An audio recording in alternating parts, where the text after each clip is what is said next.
በርካቶችን ያስጨነቀው የነጻነት ወርቅነህን ጉዳይ በተመለከተ እጅግ ያልተጠበቀ መረጃ ተሰምቷል። በኢትዮጵያ እጅግ በርካታ ወዳጅ አድናቂ ካላቸው የኪነ ጥበብ ሰዎች መካከል አንዱ እንደሆነ የሚነገርለት ነጻነት ወርቅነህን በተመለከተ እጅግ ያልተጠበቀ ዜና እጃችን ገብቷል። ሲቲ ቦይስ፣ ኤፍቢአይ፣ ያንቺው ሌባ፣ ሚስተር ኤክስ እንዲሁም ሌሎች የመድረክ ቲያትሮችን፣ የቴሌቪዥን ፊልሞችንና በቴሌቪዥንም የተለያዩ ዝግጅቶች አዘጋጅ አቅራቢ እንደሆነ የሚነገርለት የኢትዮጵያ የትወና ፈርጥ ነጻነት ወርቅነህን በተመለከተ እጅግ ያልተጠበቀ መረጃ ተሰምቷል። በርካቶች ያለበትን የጤና ሁኔታ በተመለከተ ሲጨነቁ መልእክትም ሲልኩ መቆየታቸው የሚታወስ ነው። ለዚህም መነሻ የሆናቸው በቤተሰብ ጨዋታ ያልተጠበቀ አሳዛኝ ነገር መታየቱን ተከትሎ መሆኑን በጽሁፍ አድናቂዎቹ ሲገልጹ ቆይቷል። አሁን ያለበት የጤና ሁኔታ ከዚህ ውጪ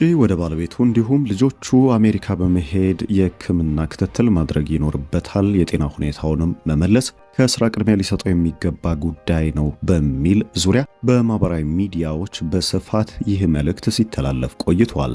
አሁን ስላለበት የጤና ሁኔታ ከዚህ ቀደምም ስለነበረበት ከፍተኛ የጤና እክልና ነጻነት ወርቅነህን በተመለከተ ያዝንላችሁ አዲስ መረጃ አለ። ሰላም ጤና ይስጥልን። የተከበራችሁ የኢትዮ መዝናኛ አድማጭ ተመልካቾቻችን በያላችሁበት የዓለም ክፍል አክብሮታዊ ሰላምታችን ይድረሳችሁ። እንደተለመደው ዛሬም በአዲስ መረጃ ወደ እናንተ መጥተናል። ለሚዲያችን አዲስ ከሆናችሁ የዩቲዩብ ገጹን ሰብስክራይብ ማድረግ ከቶ እንዳዘነጉ፣ በቪዲዮ ላይ የሚሰማችሁን ሐሳብ ጥቆማ ደግሞ በኮሜንት መስጫው ላይ እንድታሰፍሩልን በትህትና በመጠየቅ ወደ ዕለታዊ መረጃችን የምናልፍ ይሆናል። እስከ ዝግጅቱ ፍጻሜ ሰናይ ቆይታ እንዲሆናችሁ በመመኘት ቀጥታ ወደ መረጃው አመራለሁ። በኢትዮጵያ ከወንድ ተዋናዮች ቁጥር 1 በማድረግ ነጻነት ወርቅነህን የሚያስቀምጡ የፊልም ተመልካቾች በርካቶች ናቸው። በተለይም ራሱ ደርሶ ራሱ በሚተውናቸው ፊልሞቹ የኮሜዲ ፍቅር ዘውግን በመጫወት እንከን አይወጣለትም፣ ከእርሱ ጋርም ሊፎካከር የሚችል ማንም የለም የሚል ስምን ለነጻነት ወርቅነህ ይሰጡታል። ነጻነት ወርቅነህን ከህዝብ ጋር ይበልጥ ያስተዋወቀው ስራው ኤፍቢአይ ነው። ኤፍቢአይ 3 ተከታታይ ክፍሎች ሲኖሩት በእነዚህ 3 ክፍሎች ድንቅ የሆነ የትወና ብቃትን ከዚህ ውጭ ደግሞ ከዚህ ቀደም ያልተለመደ የፊልም ዘውግን ይዞ የመጣ ወጣት ተዋናይ ነበር። በወቅቱም ኤፍቢአይ እጅግ ድንቅ የሆነ የፊልም ችሎታውን ያሳየበት ሲሆን ከበርካታ ዕውቅ ኢትዮጵያዊ እንቁዎች ጋርም በዚህ ፊልም መጣመር ችሏል። ነጻነት ወርቅነህ ከኤፍቢአይ ባሻገር ሲቲ ቦይዝ፣ ባለቀለም ህልሞች፣ ሚስተር ኤክስ፣ ያንቺው ሌባ ቁጥር 1 ቁጥር 2 እንዲሁም በመድረክ ቲያትሮች በርካታ ስራዎችን ሰርቷል። የፊልም ስራዎቹ በጣት የሚቆጠሩ ቢሆኑም ነገር ግን የፈጠሩት ተጽዕኖ እጅግ ሰፊና ትልቅ መሆናቸው ይነገራል። ለረጅም ጊዜ ከፊልም ስራ የራቀው ነጻነት ወርቅነህ በማስታወቂያ እንዲሁም ደግሞ በኢቢኤስ የቴሌቪዥን ጣቢያ በሚተላለፈው ለዓመታት በርካታ ተመልካቾች ያሉት የቤተሰብ ጨዋታ ፕሮግራም አዘጋጅ ሆኖ ለዓመታት በተወዳጅነት በሚዲያው ላይ የዘለቀ ታላቅ ስምን የገነባ እንቁ ተዋናይ ነው።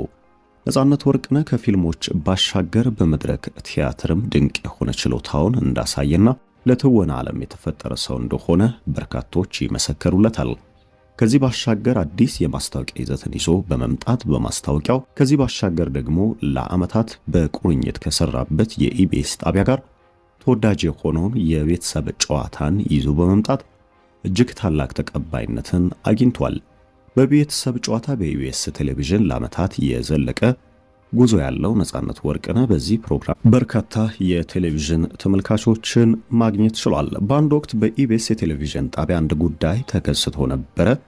ነጻነት ወርቅነህ በወቅቱ የቤተሰብ ጨዋታን ድንቅ በሆነ በአዘጋጅና በአቅራቢነት የሙያ ክህሎቱ እያገለገለ በሚገኝበት ወቅት ላይ ከኢቢኤስ ከፍተኛ የቦርድ አመራሮች ጋር በገባበት ሰጣ ገባ ስራውን ለመልቀቅ ተገዶ ነበር። በወቅቱም በኢቢኤስ ቴሌቪዥን የሚተላለፈውን የቤተሰብ ጨዋታ አዘጋጅና አቅራቢ እንዲሆን ኮሜዲያን እሸቱ ነጻነት ወርቅነህን በመተካት ለወራት በዚህ ፕሮግራም ቆይቶ ነበር። ነጻነት ወርቅነህም በሌላ የቴሌቪዥን ጣቢያ መሰል ይዘት ያለው ፕሮግራምን በተወዳጅ መልክ ሲያቀርብ ቆይቷል።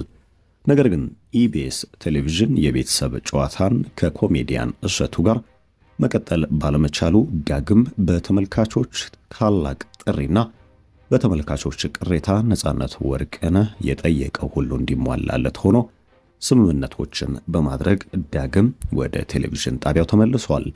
ዳግም ወደ ቴሌቪዥን ጣቢያው ከተመለሰም በኋላ በቤተሰብ ጨዋታ ቤተሰብ በመሸለምና በርካታ በቤታቸው የሚገኙ ባለተሰጥኦዎች የቴሌቪዥን መስኮት በማግኘት ራሳቸውን ያላቸውንም ክህሎት እንዲያስተዋውቁና ከህዝብ ጋር እንዲገናኙ የረዳ ታላቅ ሰው መሆኑ ይነገራል። እጅግ አመለሸጋ ተጫዋች፣ ከሰው ጋር ተግባቢ እንደሆነ የሚነገርለት ነጻነት ወርቅነህ በስራ አጋሮቹም እጅግ ተወዳጅ እንደሆነ ይነገርለታል። ከሰሞኑ ግን ይህን ተወዳጅ ሰው በተመለከተ እጅግ ያልተጠበቁ መረጃዎች እየወጡ ይገኛል።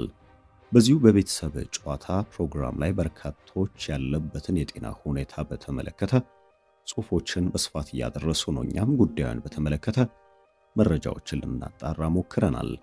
ከዚህ ቀደም ነጻነት ወርቅነህ በአንድ ወቅት የጤና እክል እንደገጠመው በወቅቱም ከፍተኛ የጤና እክል እንደነበረበትና የጤና እክሉንም በመጨረሻ ከፈጣሪ ጋር በመሆን ወደ ነበረበት ሙሉ ጤና እንደተመለሰ ለወዳጆቹ ይፋ ማድረጉ የማይዘነጋ ነው። አሁን ያለበት የጤና ሁኔታን በመረዳትም በርካቶች እረፍት ማድረግ አለበት፣ ነጻነት ወርቅነህ ከፍተኛ ጫና ላይ ይገኛል የሚል መልእክትን እያስተላለፉ ይገኛል።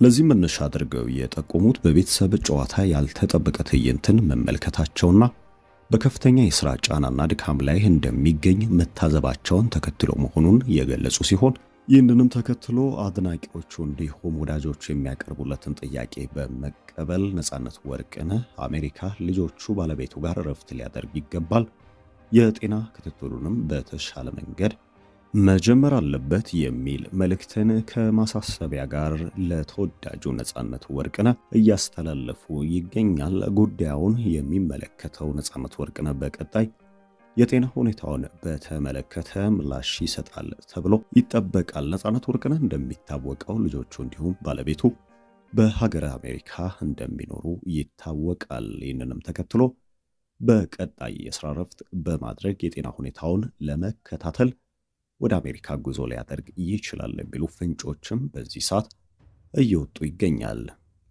ነጻነት ወርቅነህ በቀጣይ በሙሉ ጤና ላይ በመገኘት እንደ ሲቲ ቦይ እንዲሁም ኤፍቢአይ እና ያንቺው ሌባ አይነት ተወዳጅ የሆኑ የፊልም ኢንዱስትሪውን ዳግም ማንቀሳቀስ የሚችሉ የፊልም ስራዎችን፣ የመድረክ ቲያትሮችን ይዞ እንደሚመለስ ልባዊ እምነታችን ነው።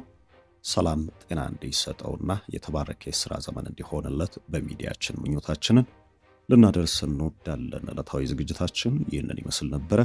እስከ ፍጻሜ ቆይታችሁን ከኢትዮ መዝናኛ ጋር ስላረጋችሁ ከልብ አመሰገንን። ሰናይ ጊዜ ተመኘን።